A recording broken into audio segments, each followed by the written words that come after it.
Bien, allons-y. Donc, bienvenue à tous, bienvenue pour ce Tanzu Tech Talk sur le Cloud Native Build Pack. Euh, au- Aujourd'hui, Alexandre et moi allons vous présenter cette session. Alexandre, si tu veux bien te présenter. Oui, bien sûr. Bonjour à tous. Alexandre Mans, je suis Solution Engineer chez VMware Tanzu. Mon rôle, c'est d'aider nos clients à utiliser les solutions de Tanzu, donc, c'est-à-dire donner la capacité à des organisations de se transformer, moderniser leur IT en se basant sur les solutions qui vont vous permettre de déployer Kubernetes à l'échelle et de simplifier l'expérience développeur.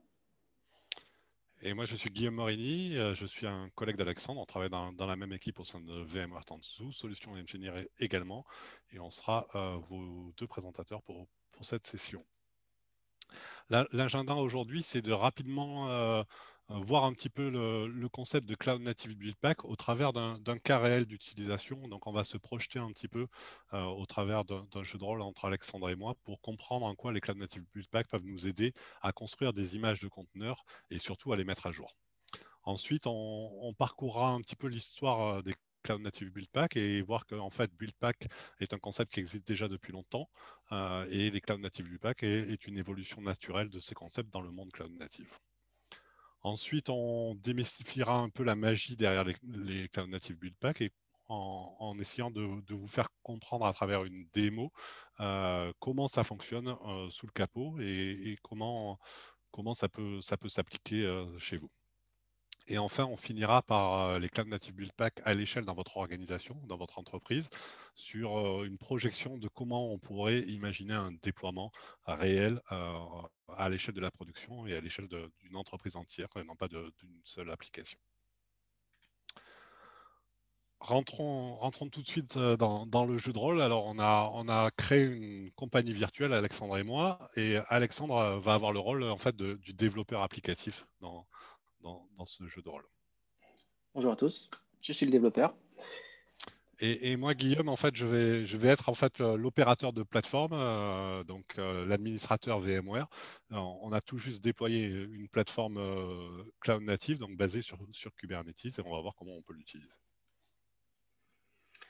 Ok, écoute, Guillaume, j'ai une application, on a développé, bon, c'est hyper critique, il faudrait qu'on puisse la déployer en production. Est-ce que tu peux peut-être m'aider?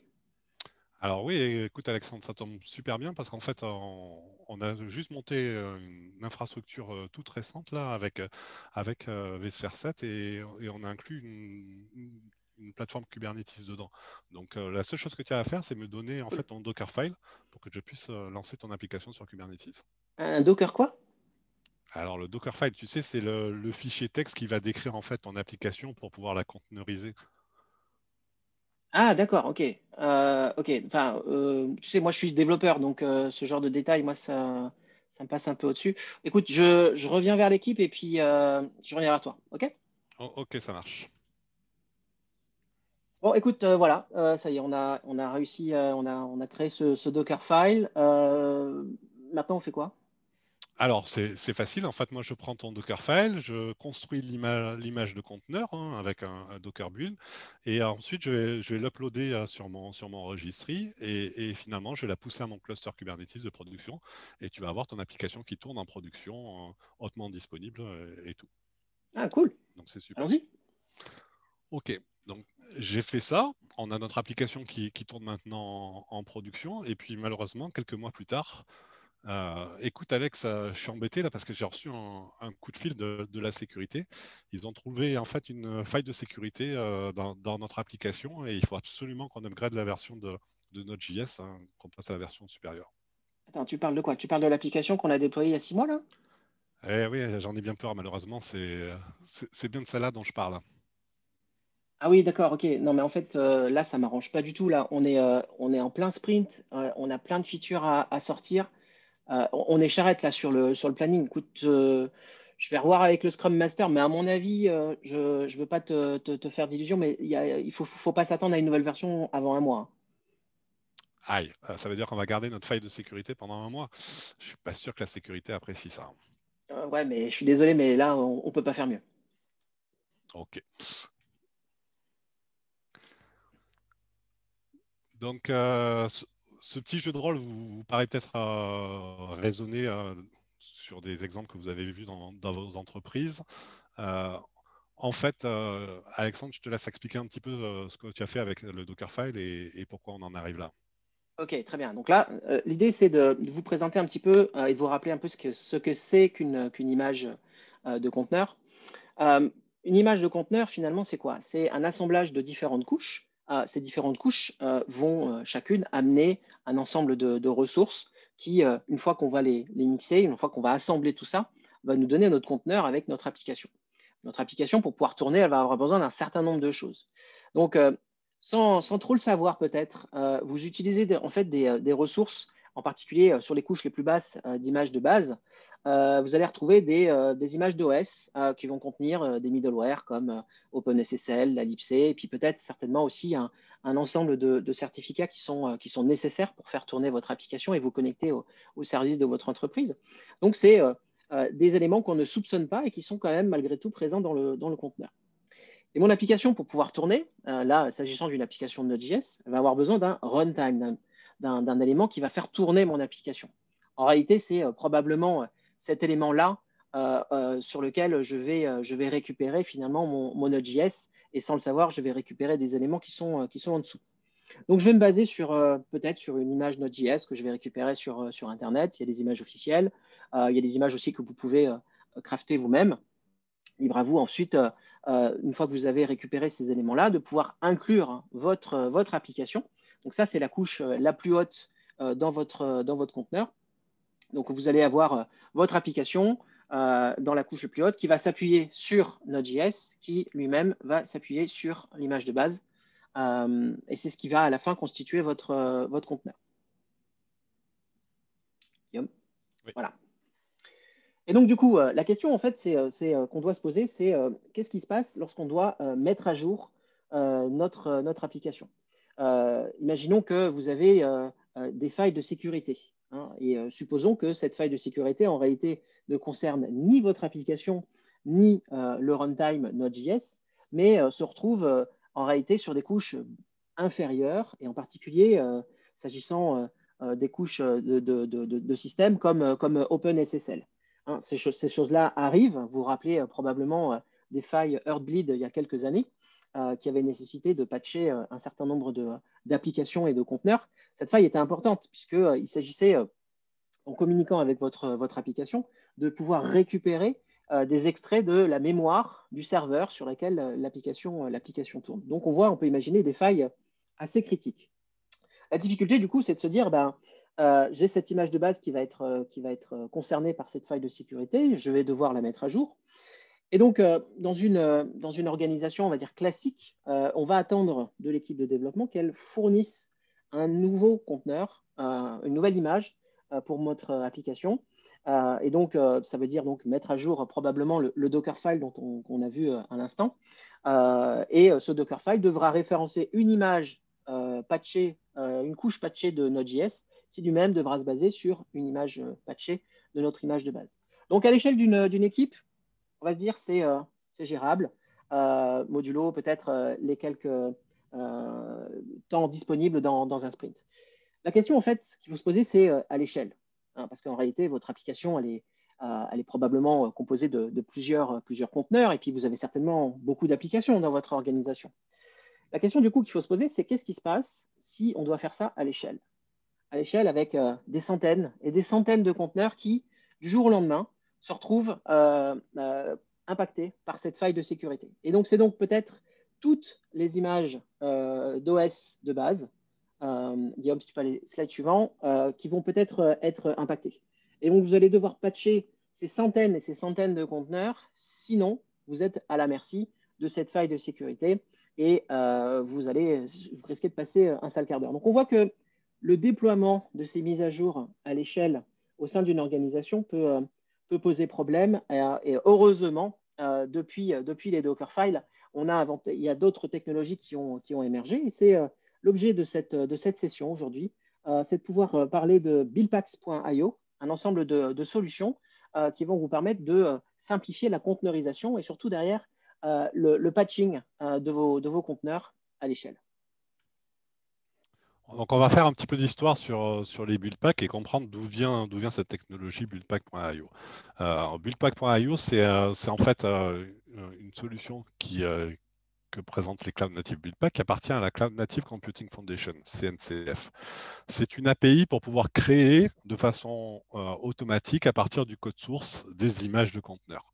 Et ça, tout en gardant une modularité au niveau des images, en utilisant au maximum le concept des couches à l'intérieur des images, comme l'a présenté Alex, et en accélérant en fait la construction des images de conteneurs grâce à ces différentes couches et à des mécanismes de cache. On va arriver sur un concept et sur une image qui va être reproductible. Donc en partant toujours du même code source, on arrivera à la même image, et avec des conteneurs qui sont sécurisés, c'est-à-dire qui sont montés pour ne pas, qui sont créés pour ne pas utiliser l'utilisateur root, mais plutôt des utilisateurs non privilégiés à l'intérieur des conteneurs. Tout ça en fait un standard qui est massivement utilisé. Ce Cloud Native Build Pack, il est apparu en 2018. Ici, vous le voyez sur cette petite frise. Mais en fait, il est hérité du concept de Build Pack qui avait été introduit en 2011 par Heroku. Dans leur plateforme de pass, en fait, ils avaient besoin de récupérer le code source des applications et ont été un des premiers acteurs cloud à pouvoir transformer du code source directement en une application tournant sur la plateforme. En 2013 arrive Docker et la généralisation et la simplification de l'utilisation des conteneurs et crée en fait le Dockerfile pour pouvoir décrire simplement son application et pouvoir la transformer en image de conteneur. En parallèle, toujours en 2013, est apparu Cloud Foundry avec la réutilisation du concept de build pack des Heroku et une généralisation massive pour pouvoir facilement porter des applications sous la forme de conteneurs sur les plateformes Cloud Foundry.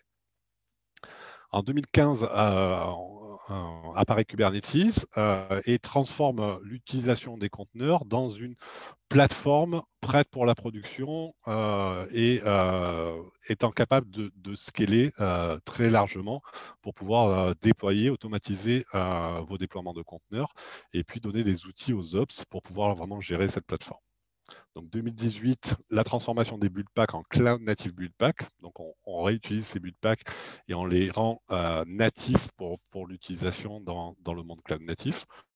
Et en 2020, VMware en fait sort le produit VMware Tanzu Build Service qui permet de réutiliser ce concept de Cloud Native Build Pack à l'intérieur des solutions VMware avec un vrai support entreprise et avec des Cloud Native Build Pack officiellement supportés par VMware. Donc ces Cloud Native Build Pack, vous le voyez, hein, c'est un produit open source qui est massivement utilisé dans l'industrie. On parlera tout à l'heure, Alexandre le présentera rapidement de son intégration dans l'environnement Spring Boot, donc plutôt côté développeur. Vous voyez également que les principaux clouds publics utilisent aussi ce concept de Cloud Native Build Pack. On peut le retrouver dans certains services des plateformes Microsoft Azure ou Google Cloud.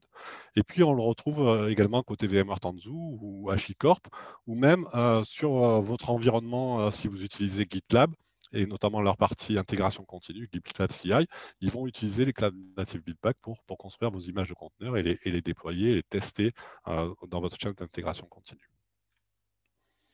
Je vous propose maintenant de passer à une petite démonstration pour voir un petit peu l'usage de ces Cloud Native Build Pack. Donc, Alexandre m'a développé cette application Node.js et j'ai donc accès à son repository dans lequel il a porté cette application. On le voit, c'est une application assez traditionnelle Node.js, vous retrouvez les fichiers habituels. Et on voit également qu'en fait, dans cette application, il n'y a pas de Dockerfile. Et on va voir que j'ai réussi à déployer cette application sans avoir à créer de Dockerfile. L'utilisation des Cloud Native Build Pack m'a permis de transformer donc ce code source en une image de conteneur que j'ai stockée ici dans notre registry Arbor. Ça pourrait tout à fait être n'importe quelle autre registry. On a choisi Arbor parce que c'est une registry qui est fortement développée par VMware et qui est open source. Maintenant, vous pouvez utiliser un Artifactory ou autre. On voit ici donc les différentes images avec les différentes versions. On voit que le dernier build correspond au build 22 de mon image. Cette image, je l'ai prise de cet Arbor et après, je l'ai poussée sur un cluster Kubernetes ici qui me permet en fait de faire fonctionner cette image. Donc, j'ai un cluster ici de 3 nœuds workers qui utilisent la version 19.1 de Kubernetes, donc qui tourne. Et je suis connecté à ce cluster Kubernetes au travers d'une interface utilisateur qui s'appelle Octant, qui est une interface qui permet de visuellement avoir accès. Je pourrais également me connecter en ligne de commande. Dans cet environnement-là, j'ai déployé dans un namespace, donc une sorte de dossier à l'intérieur de mon cluster Kubernetes qui s'appelle cnb-node.js, une application, donc mon application développée par Alexandre. Et ici, vous voyez que j'utilise bien l'image pointant sur mon arbor avec le build numéro 22. Cette image, elle est accessible publiquement à l'extérieur, et donc je vais faire un petit refresh pour vous montrer que c'est bien du live. Voilà, je suis bien connecté à cette application et le Node.js avec du Node.js et la construction à travers buildpack.io. Et donc tout fonctionne bien. Ok, donc notre application elle est en prod. Moi je suis content parce que j'ai plus besoin de faire de Dockerfile. Donc j'avoue que moi j'en ai à faire et mieux je me porte. Maintenant, la question que je pose maintenant, c'est qu'est-ce qui se passe si je fais des modifications, Guillaume? Va falloir que je revienne vers toi, il va falloir qu'on mette en place un nouveau process, comment ça marche? Ben, écoute, c'est très très simple. En fait, toi, côté développeur, tout ce que tu as à faire, c'est utiliser tes outils de développeur. Et donc, tu as ton code qui est dans ce code repository. Donc, on a choisi GitHub, mais ça pourrait être un GitLab ou n'importe lequel. Et tu as juste à faire un commit de ton nouveau code. Et tu vas voir, c'est là que les Cloud Native Build Pack et leur magie vont opérer. Ok, donc juste un commit et c'est tout. Ouais, Ok, bah écoute, allons-y. Je commit ça tout de suite. vas-y, je te laisse faire ta petite modification de ton application. Ça y est. Ça y est, c'est rapide, dis-moi. Donc, je vais rafraîchir ici. On a vu qu'on est passé de 42 commits à 43 commits et que le dernier commit d'Alexandre date d'il y a 11 secondes. Donc, voilà, il a mis à jour son code. Je ne sais pas exactement quelle est la modification, mais on va voir Fais-moi ce qui se passe. confiance. Je Fais-moi te fais confiance. confiance. OK. Ici, je vais utiliser une ligne de commande qui s'appelle KP, en fait, qui est la ligne de commande introduite par Kpack, qui est l'application des Cloud Native Build Pack dans le monde Kubernetes, K pour Kubernetes. Et ici, en fait, je vais pouvoir en fait utiliser la commande kp image statut pour aller voir le statut de mon application Node.js. On voit que effectivement le dernier commit, c'était le build 22 et qu'il y a eu lieu il y a quelques temps. On va regarder de quand date ce build. On va lister les différents builds. Le 22 était en succès ici et m'avait généré cette image-là. Tiens, on peut voir qu'il y a une ligne 23 qui est apparue et qui est marquée building. Allons voir un petit peu les logs de ce build pour comprendre un peu ce qui s'est passé. Donc, vous voyez, ça a été tellement rapide que les logs sont déjà finis. Je vais juste expliquer en même temps sur un slide pour que vous compreniez bien. On va remonter les logs et on va voir les différentes étapes. Ici, on a d'abord une phase de préparation en fait, où il va cloner en fait, le GitHub, le code source d'Alexandre. Et puis, on a une phase de détection. Cette phase de détection, elle va aller lire le code source qu'on a récupéré pour aller détecter automatiquement le langage. Le Cloud Native Build Pack, c'est un outil polyglotte. Il est capable de parler plusieurs langages et de détecter plusieurs langages. Ici, il a détecté que c'est du Node. Et il va donc utiliser automatiquement le buildpack Node. Ensuite, il va analyser un petit peu l'application, récupérer des métadonnées sur ce qu'il a besoin pour faire tourner le node. Il le récupère dans le Cloud Native Build Pack et aussi dans l'image de l'application. Ensuite, il va utiliser le cache pour aller récupérer automatiquement les outils de build qui ont déjà été utilisés. Puisqu'en fait, la plateforme va builder plusieurs applications en parallèle et même plusieurs fois la même application avec différentes versions. Donc, il va profiter de ce mécanisme de cache pour aller récupérer le maximum de choses. On rentre après dans le cœur de la phase build à proprement parler. Et donc ici, il détecte à travers le build pack que c'est du Node. Il va choisir une version ici 14.8.0 ici, ce que vous voyez, pour faire ça. Et vous voyez déjà de la réutilisation. Donc il a déjà buildé des applications en Node en 14.8.0. Donc il va réutiliser le cache à ce niveau-là. Il réutilise le cache aussi sur pas mal de parties. Donc il va juste changer en fait la dernière couche de notre application qui correspond aux données applicatives que Alexandre a modifiées. Dernière phase, maintenant, on a buildé notre application. Ce qui nous intéresse, c'est d'exporter une image. Et donc, on va exporter une image Node.js mise à jour. Donc ici, vous voyez tout en bas un build 23.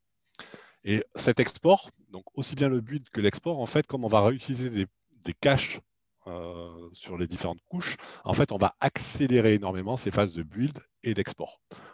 Diminuer l'impact sur le réseau. Si votre registry elle est relativement loin du poste de développeur, ben on veut que ça aille le plus vite possible. Et donc, on n'aura à uploader sur notre registry que la partie modifiée de l'application. Donc, c'est pour ça qu'on a pu aller aussi vite sur cette modification de cache. Donc ici, maintenant, si je me connecte sur ma partie Arbor, on était sur le but 22, je fais un petit refresh. On voit apparaître ici un nouveau but 23 qui date de 10h21, donc il y a 3 minutes, qui a été déployé. Je vais maintenant le déployer. Je vais le faire manuellement dans le cadre de la démo. Hein, dans un environnement entreprise, on utiliserait plutôt une chaîne de déploiement continu pour aller déployer ça. Dès qu'on a une image, on aurait un déploiement automatique. Ici, je vais le faire manuellement. Je vais venir éditer mon déploiement sur Kubernetes, trouver le nom de l'image et remplacer mon build 22 ici par mon nouveau build, qui est le build 23. Je vérifie que je n'ai pas fait de faute, parce que l'inconvénient, quand on le fait manuellement, c'est que l'humain peut se tromper. Donc, on va déployer cette nouvelle image. Vous voyez un nouveau pod qui est apparu, un nouveau container qui est apparu, qui est en train de démarrer. Et l'ancien est toujours là. Donc, on a une phase pendant laquelle on a 2 fois l'application, l'ancienne version et la nouvelle. Et une fois que l'application est validée, c'est-à-dire qu'elle a démarré correctement, et si l'application a bien été écrite, l'image de conteneur a bien été écrite, et c'est un des avantages de Buildpack aussi, c'est que quand il va démarrer, en fait, il va faire des checks automatiques, des health probes à l'intérieur du pod, du conteneur, pour pouvoir vérifier que l'application fonctionne bien. Là, elle tourne. Donc, si tout va bien, je viens ici, sur mon application, je fais un petit refresh. Et on voit les modifications d'Alexandre qui ont été poussées en production. C'est top ça. Donc, pas de Voilà, Dockerfile à écrire. Je me contente de développer, de faire des commits, et la plateforme se charge pour moi de conteneuriser le conteneur. Il n'y a pas mieux. exactement. Cool. On est en phase. Bon, bah, du coup, cette petite démonstration pour vous montrer qu'on peut mettre en œuvre ces technologies comme les Buildpacks dans un environnement intégré, comme on l'a vu avec Guillaume à l'instant, lorsque cette technologie est intégrée dans un contexte de Kubernetes. Mais les Buildpacks, c'est d'abord, avant tout, une spécification de la fondation avec une gouvernance de la fondation CNCF, complètement open source. Et vous allez retrouver derrière différentes implémentations. Parmi les implémentations intéressantes de ces Buildpacks, il y a l'implémentation de Paketo. Donc, Paketo Buildpacks, c'est un ensemble de composants que vous allez pouvoir mettre en œuvre, des composants pour builder des applications Java, Go, Node.js, Python, PHP, etc. etc. L'intérêt de cette Paketo Buildpacks, on va pouvoir l'utiliser comme on vient de le faire dans un contexte Kubernetes avec une automatisation, mais je peux également l'utiliser en local sur mon poste de développement. Guillaume, si tu peux aller au slide suivant. Du coup, ça veut dire que moi, en tant que développeur, je vais pouvoir télécharger un outil en ligne de commande qui s'appelle Pack et qui va me permettre de faire ce qui a été fait, ce qu'on a vu à l'instant sur le cluster Kubernetes. Donc, depuis ma machine, sur mon poste de développement, je vais lancer cette commande Pack et l'outil va se charger de détecter le langage que j'utilise. Donc, il va détecter si c'est une application Java, Node.js, etc. Il va télécharger pour moi automatiquement les runtimes nécessaires, donc que ce soit du Node.js, que ce soit une JVM, que ce soit un runtime Apache pour du PHP, etc., etc. Et à la fin de ce processus, une fois que l'application aura été construite, je disposerai d'une image Docker sur mon poste local que je vais pouvoir derrière exécuter avec un Docker Run pour avoir en quelque sorte une boucle de feedback beaucoup plus rapide et pouvoir construire mes applications également sur mon poste de développement. Donc, cette intégration, elle existe aussi au niveau de Spring Boot sur les dernières versions du framework de développement Spring Boot. À partir de la version 2.3, vous avez aussi une intégration de ces cloud native Buildpacks. Donc ça veut dire quoi? Ça veut dire que vous prenez votre application Spring Boot que vous allez initialiser à partir de start.spring.io. Vous générez ce template-là, vous le téléchargez, vous avez une application qui est prête à l'emploi. Et bien en fait, vous n'avez rien à faire. Vous n'avez même pas besoin de télécharger l'outil en ligne de commande Pack qu'on a vu à l'instant. Vous avez simplement besoin de lancer votre outil de build, que ce soit Maven ou Gradle, et le plugin de Spring Boot va s'interfacer, va discuter avec les build packs et va se charger de conteneuriser votre application. Donc pour un développeur Java sur Spring Boot, la capacité à pouvoir créer des conteneurs s'en trouve facilitée à une simple commande comme Spring Boot build-image et vous avez votre conteneur qui est prêt à l'emploi. Merci Alexandre. On va maintenant voir un petit peu comment on peut utiliser ces Cloud Native Build Pack, non pas à l'échelle d'une application comme on l'a fait dans la démo précédente, mais plutôt à l'échelle de toute une entreprise et d'une organisation. Et donc, on l'a vu, là, on peut utiliser Cloud Native Build Pack sur le poste de développeur, mais ça veut dire que chaque développeur, en fait, va pouvoir un petit peu le faire indépendamment. Quand on veut vraiment l'industrialiser et le transformer sur une plateforme, la plateforme de choix pour déployer ces Cloud Native Build Pack, c'est Kubernetes, tel qu'on l'a fait dans la démonstration. Et donc, le regroupement de ces Cloud Native Build Pack de Kubernetes dans un produit enterprise, c'est ce que fait VMware Tanzu Build Service, avec des Cloud Native Build Pack officiellement supportés sur les différents langages de développement. Donc, la première étape pour faire comprendre à Tanzu Build Service qu'on va avoir une nouvelle application, c'est de créer ce petit fichier, qui est un fichier de type image, qui va utiliser en fait les spécifications KPAC à l'intérieur de Kubernetes, et qui va permettre de faire le lien entre la partie basse, vous voyez ici donc le GitHub, enfin le Git repository, quel qu'il soit, donc GitHub, GitLab ou autre, qui va contenir le code source de cette application, et au milieu, là, la partie nom de l'image que vous allez vouloir générer en sortie de la moulinette Tanzu Build Service. Donc ce nom d'image qui va pointer vers votre registry qui va contenir vos conteneurs, Arbor ou n'importe laquelle autre. Vous voyez, en fait, ce fichier image, en fait, il ne va pas contenir le nom du langage, il ne va pas contenir de paramétrage spécifique, comme peut l'avoir un Dockerfile, où on va vraiment rentrer beaucoup plus dans le détail et dans les fichiers à télécharger et autres. Donc, c'est un fichier assez abstrait, assez facile à mettre en place. Tanzu Build Service va prendre ce fichier, en fait, et va donc pouvoir se connecter à gauche à la partie Git Repository pour aller découvrir le code source de l'application et aussi être informé lorsqu'il y a des commits de façon automatique. Donc, c'est un premier point d'entrée sur Tanzu Build Service. Ensuite, il va récupérer donc ce fichier image configuration, détecter le langage pour aller trouver quel build pack utiliser. On en a mis quelques-uns sur ce slide-là, mais il y en a plein d'autres. Donc, soit du Java, du Node, du Python, du Ruby, etc. Et c'est un deuxième point d'entrée sur la partie Tanzu Build Service. On voit que ces build packs, ils vont aussi avoir leur cycle de vie indépendant de la partie applicative. Le dernier point d'entrée, c'est la partie OS, image de base, telle que l'a présenté Alexandre tout à l'heure sur la création du Dockerfile. On peut aussi venir jouer sur l'image de base et avoir des mises à jour sur cette partie-là. Et un des gros avantages en fait de cette solution, c'est que ces trois entrées, finalement, on peut les faire évoluer séparément et la plateforme est capable à tout moment de régénérer sans intervention manuelle la nouvelle image de conteneur et de la sortir vers votre container registry. Et elle est autonome là-dessus. Donc, c'est vraiment quelque chose d'assez impressionnant, d'assez automatisé. Si on va un cran plus loin dans l'automatisation, comme on en a parlé un petit peu, hein, on peut brancher ce Tanzu Build Service dans votre chaîne de déploiement continu applicatif. Et il vient se brancher en fait entre la partie continuous integration, donc intégration continue, toute la partie test pour valider que votre application est bien fonctionnelle et qu'elle fait bien ce que vous lui avez demandé de faire, ce que j'espère qu'Alexandre a fait avant de committer son code.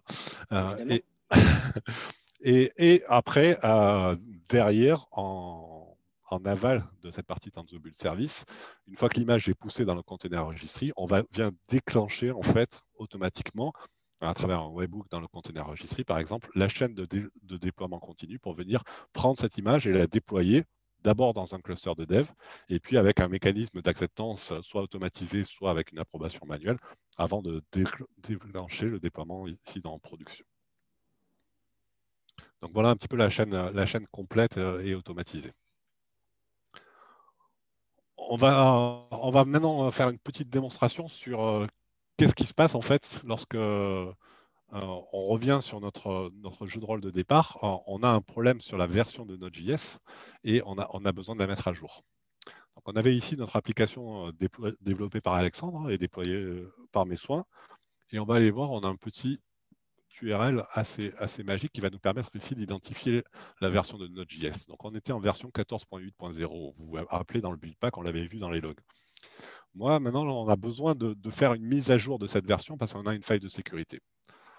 Une des magies de Cloud Native Build Pack, c'est que l'opérateur de plateforme, à savoir moi, je n'ai plus besoin d'aller me retourner vers Alexandre. Je vais pouvoir venir mettre à jour ce build pack. Et ici, donc j'ai un petit script qui va me permettre de mettre à jour ce build pack. Donc il fait quoi? Il enlève le build pack Node.js qu'on avait avant et il va venir ajouter à ma plateforme le nouveau build pack. Donc il télécharge une nouvelle image. Un build pack, c'est ni plus ni moins qu'une image de conteneur qui a pour but de construire une image de conteneur. Donc cette nouvelle version est téléchargée et je l'ai ajoutée au sein de ma plateforme. Est-ce que tu as besoin de moi? Est-ce que tu as besoin que je te fasse un nouveau commit, un nouveau... Dis-moi, Guillaume. Eh ben, écoute, non, justement, la magie de Tanzu Build Service, en fait, c'est que normalement, je n'ai pas besoin de toi. Vérifions tout ça. On va aller voir le statut de mon application, Node.js, et on voit qu'elle est en train d'être construite. Donc, on va retourner voir les logs. Donc l'application est en train d'être construite alors que le commit n'a pas changé. C'est ça, exactement. On voit ici qu'il y a un nouveau déclenchement. Alors, pardon, je vais montrer avant. Ici, la liste des builds. Voilà. On voyait ici que le build 23 avait été déclenché parce que tu avais fait un commit ici. Je t'ai vu, hein, committer ton code. Par contre, le build 24 ici n'est plus déclenché à cause d'un commit, mais ici à cause d'un build pack. Ça veut dire que j'ai mis à jour mon build pack et il a automatiquement déclenché un build.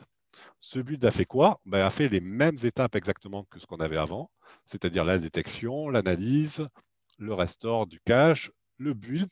Et cette fois, on voit qu'il a choisi une nouvelle version de Node qui est la 14.14.0. Il a reconstruit l'application, cette fois en changeant non pas la couche de l'application, mais plutôt la couche middleware qui contient la partie Node.js. Et il va réutiliser la partie application, mais il va changer ces couches-là. Donc encore une fois, c'est allé très très vite. Hein. On n'a pas eu besoin de télécharger la moitié d'Internet pour pouvoir mettre à jour toutes les dépendances Node et compagnie. On a un build pack qui est déjà autonome et qui fonctionne en mode offline, qui n'a pas besoin de se connecter à Internet pour pouvoir régénérer notre application. On a généré une nouvelle image ici, la B24. Je vais faire comme la dernière fois, je reprends mon code parce que pour les besoins de la démo, je ne l'ai pas automatisé pour que vous puissiez suivre et que ce soit assez compréhensible, les différentes étapes. Et ici, je vais remplacer la version par la version B24. Je submit. Comme la dernière fois, on recrée une nouvelle image de conteneur. Elle est en train de démarrer proprement. On démarre le serveur web Node pour pouvoir servir notre image. Et petit à petit, la deuxième application, l'ancienne version, va s'éteindre. Voilà, c'est fait. Je viens sur mon application déployée, sur mon /metrics pour aller voir ma version de Node. Je fais un petit refresh et vous voyez qu'on est passé de la version 14.8.0 en 14.14.0. Maintenant, la question que tout le monde se pose, ou devrait se poser, c'est est-ce que l'application fonctionne encore? Ah, quel suspense. Et voilà, l'application Ça marche fonctionne encore. encore. Et avec ton dernier commit, donc avec bien les modifications que tu avais faites juste avant. Donc Top. on a réussi à faire une mise à jour de Node.js sans avoir à impacter quoi que ce soit dans l'environnement de développeur. On n'a pas du tout modifié le code source de l'application. On n'a pas eu à régénérer un Dockerfile en changeant des paramètres. Et comme le Cloud Native Buildpack fait les tests de démarrage, si jamais il y avait eu un problème au niveau de l'application, il aurait été capable de le voir et il aurait fait un rollback sur le déploiement de cette nouvelle image et serait resté sur l'ancienne image. Donc, la partie Kubernetes va nous permettre de s'assurer que l'application va fonctionner. Et normalement, dans un monde idéal, ça aurait même été détecté avant au niveau de l'intégration continue. Mais si jamais ce n'est pas fait, c'est Kubernetes qui va faire cette détection-là. Donc, une précision sur les build packs. Du coup, l'intérêt, c'est que là, on a fait ça sur une application, Node.js. On a vu qu'on a été capable de patcher le Node.js, le runtime Node.js, sans avoir à solliciter l'équipe de développement. Donc maintenant, remettez-vous l'image des 200 conteneurs et plus qu'on avait en début de présentation. Imaginez que vous avez des centaines de conteneurs à patcher. Là, vous voyez le gain de temps que vous allez obtenir. Vous n'avez plus besoin d'aller revoir ces 200 équipes, hein, et demander à patcher les 200 conteneurs. Vous allez être capable de déployer une mise à jour de Node.js, comme dans l'exemple qu'on a cité, de manière instantanée. C'est la plateforme qui va se charger de reconstruire les images nécessaires. Et ce qui est valable pour Node.js, elle est valable pour tous les runtimes que l'on supporte, que ce soit Java, Python, PHP, etc., etc. Et sur l'ensemble des couches qui composent votre conteneur. Donc là, on a vu Node.js, la couche de middleware runtime. On peut imaginer sur les couches inférieures, imaginons un patch au niveau de votre OS. Et bien, là aussi, les build packs peuvent vous aider à sécuriser à l'échelle l'ensemble de vos applications que vous faites tourner dans un environnement de conteneur. Tout à fait. Merci Alexandre. On va conclure cette présentation en vous donnant quelques pointeurs si vous voulez en savoir plus sur Tanzu Build Service et sur les build packs. On a un lien pour pouvoir aller télécharger et installer la solution si vous voulez la tester chez vous. Un billet de blog qui explique comment bien démarrer et qui reprend les concepts que l'on a utilisés dans cette démonstration si vous voulez creuser et aller un petit peu plus loin. L'outil de développeur, donc avec les build packs de Paketo mentionné par Alexandre si vous voulez creuser. Et puis on vous a mis la petite application de démo si vous voulez aller voir comment est faite l'application et bien valider qu'il n'y a pas de Dockerfile et comprendre comment on l'a déployé. Voilà. On a fini cette présentation. Il nous reste une dizaine de minutes, 5 minutes. Si vous voulez nous poser des questions, n'hésitez pas. Vous avez le mode Q&A dans Zoom, vous pouvez taper votre question et on y répondra. Ou sinon, n'hésitez pas à nous contacter si vous avez envie d'un workshop pour travailler sur cette partie Tanzu Build Service et si vous vous posez des questions dans le contexte de vos organisations. Merci Alexandre. Merci Guillaume.